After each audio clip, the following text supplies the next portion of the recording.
Dear Alan, I live in the Midwest and this is what my lawn looks like. I have already dropped disease control twice and I just can't figure it out. Help! So earlier this week, I was up in Western Michigan to meet with the winner of our Milorganite Bag contest. You'll meet him here at the end of this video. But while I was there, you know, I took the opportunity to get out in some neighborhoods and trespass on some lawns and see what's going on all across northern lawns. And it's a good thing I did, because now I'm going to be able to help you guys across the Midwest and the North with some real-time tips. So here's what I found.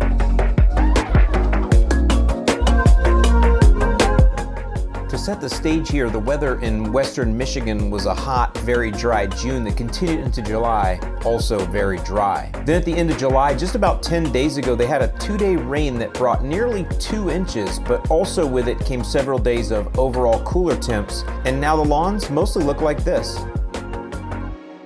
Now keep in mind, these are irrigated lawns. Even these commercial properties like this one, fully irrigated. There is obviously no problem with fresh, clean water being readily available in Western Michigan. So we get here to this point in the summer, things are really hot. Your lawn has gone brown and dormant and back to green and back brown again. And a lot of times people will look at that for the first time and go, oh, it must be disease. But really, I can tell you, at least based on what I'm seeing here, it's really mostly just a water issue. You might look at this lawn right here and think it's riddled with disease, but when you take a step back and look, that this entire area here is treated exactly the same, but where it turns green is exactly where the irrigation starts. The only reason this lawn looks bad is it just hasn't had enough water in the last couple 2 or 3 months. So when your lawn looks like this and you know you've been through a heat blast without watering, stop dropping the disease control as your first line of defense. You don't always have to reach for the chemical first. Use your senses and logic to understand what other properties around you are looking like and how they are similar or different from your own. So the way to look at it is those areas that died off from the heat and didn't come back, they kind of just did you a favor in revealing their weakness. So now you just know those are the areas you're gonna go ahead and reseed this fall. And that's just kind of how it goes sometimes with cool season lawns. Some years you do end up having to reseed areas and other years you don't. If your lawn looks like these, this is a year you should get prepared to seed, because seed season, frankly, is only a couple 2-3 weeks away anyway.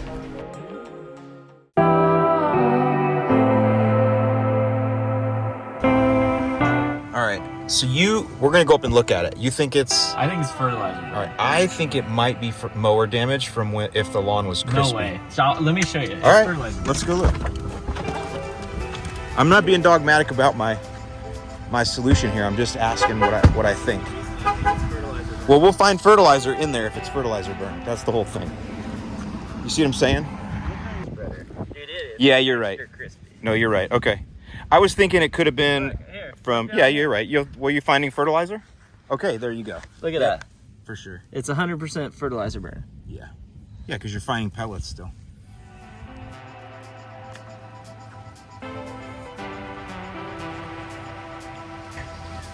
So I will tell you, this is fertilizer burn. This over here, though, is not. Can you see the difference in the color of the burn, Brett? Yeah, it's almost orange. Orangey, correct. And this is more just tan or straw.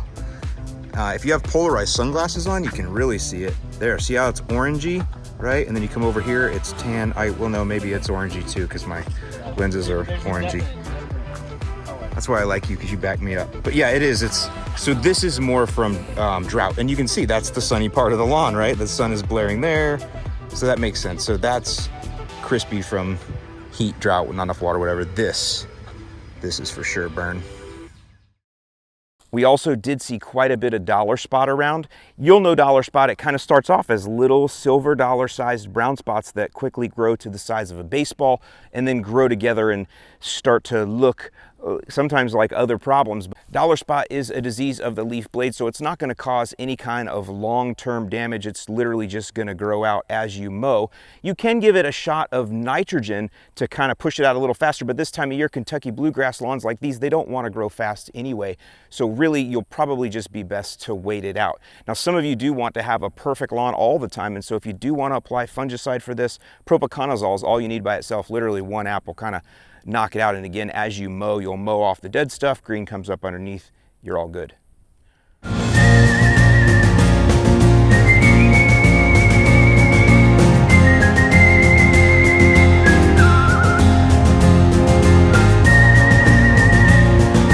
Now we also noticed that with the big rain, it did wake up the crabgrass, and that's now actually entering the second and even third tiller stages. Now crabgrass is best controlled in the springtime with a preventative. I have a full guide for you that will explain the life cycle of crabgrass and the best way to go after it in your lawn. I'll link that in the description below.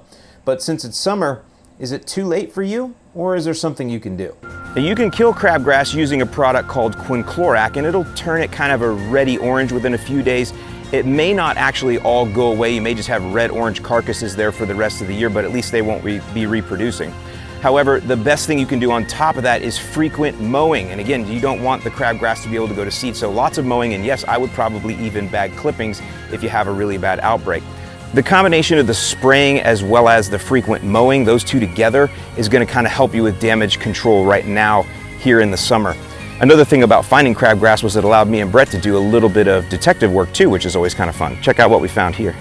What's interesting is, do you notice that the crabgrass is right in the length of just that? It's only on one pass. Yeah. I mean, there's a little bit in here, but it definitely... Primarily, that's weird.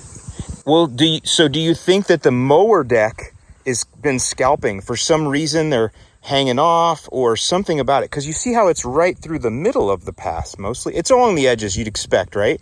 Because that's a hot zone. Could it be that the mowers scalp, and so that's allowed the turf to be thinner? Or if they did use crabgrass pre-emergent, which based on how beautiful this is, I'm assuming they're using pre-emergence in their program. Do you see what I'm saying?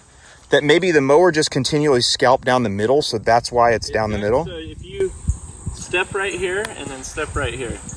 What are you feeling? It's deeper here, but it's rutted.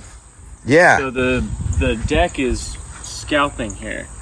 And you can see the turf is shorter than it is there.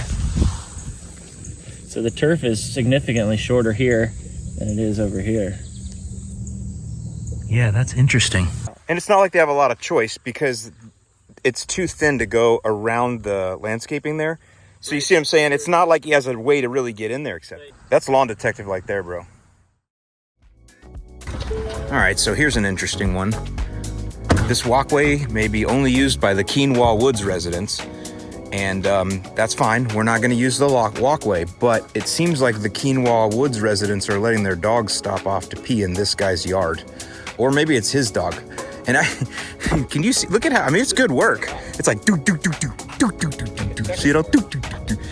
But yeah, all these dark green spots, that's dog pee. You could even see like right here, you can see where it's brown in the middle because the pee got a little strong, the urea got a little strong, and then right there was where the concentration was just right and the grass just loved it, and then around here we don't have enough, and then dog peed there. I mean, maybe it's a dog that's lifting its leg and kind of, you know what I mean? No?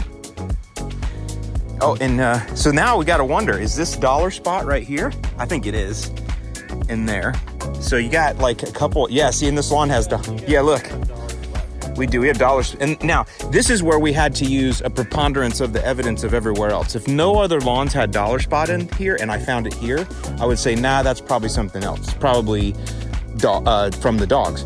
But because we know that everyone else here in the Quinoa Woods, and nothing to pick on you guys in the Quinoa Woods, this is beautiful. We just happen to drive in here for content, but anyway, you get what I'm saying. That's part of the detective work. The other reason Brett and I both know this is dogs is because this is the public walkway where people are going to bring their dogs, right? So again, logic says that if I see a lot of dark green spots where a lot of dogs are, blame them.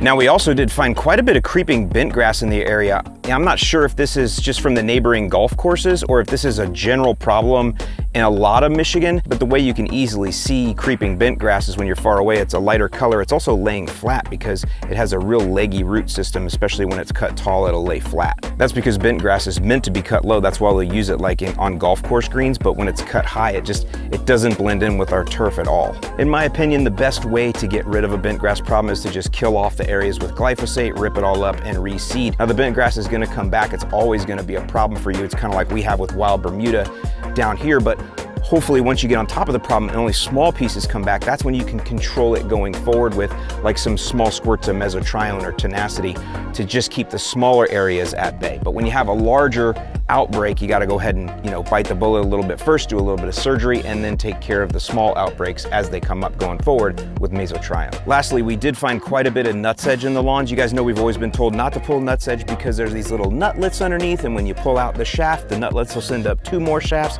because they're angry at you. Well, me and Brett, we weren't able to actually verify that nutlets actually exist.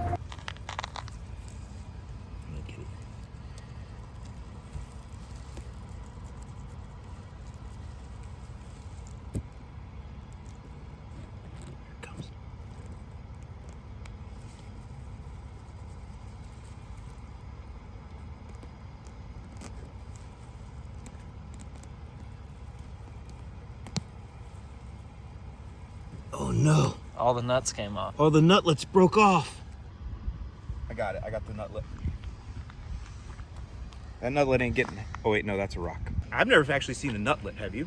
I tried. I can tell you though, if you have a nutsedge problem, I like halosafuron, which is generic Sedgehammer. You can just spike that in with any of your other weed controls. Or some of you that don't like liquid, there's actually a product called Vexis that you can just get a little shaker jug and and walk away. That does work pretty slow though, but it does work over time. So that's a much easier way to get rid of nutsedge. And I'll give you a link in the description below to Vexis, which again, might be an easier way for some of you to take care of your nutsedge problems. All right, but the real reason we were in town was to meet our Milorganite Bag contest winner. You guys know that I partnered with Milorganite a couple of months ago. We did a contest where you could submit your pictures of your home and your lawn to be on the bag of Milorganite. Our winner, his name is Mark Wooders, and he lives in Grand Rapids, Michigan. So went up and hung out with him, met him, talked about his lawn and the things that he does there. And here is what he said about his lawn when he entered the contest.